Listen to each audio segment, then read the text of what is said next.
जितना राजनीति करने वाला है वो गणना कर रहा है कि महागठबंधन के वोट कटी है, उनकी भाजपा के वोट कटी है। जनता एक बार जग गई तो दोनों को काट के साफ कर देंगे, कोई नहीं बचने वाला है।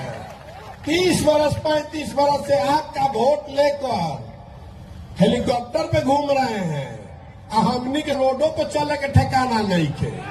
अभी चलने वाला नहीं है, चलने वाला नहीं है। आपके पास अगर सोच है, ताकत है, बिहार को बदलने का जज्बा है तो आइए। पैसे की चिंता मत कीजिए, व्यवस्था की चिंता मत कीजिए, संगठन की चिंता मत कीजिए। उसकी चिंता अपने भाई अपने बेटे पर छोड़िए और इसमें लगिए। हम नेता नहीं हैं, बिहार के आपके बेटे हैं। अपने बेटे पर भरोसा कीजिए।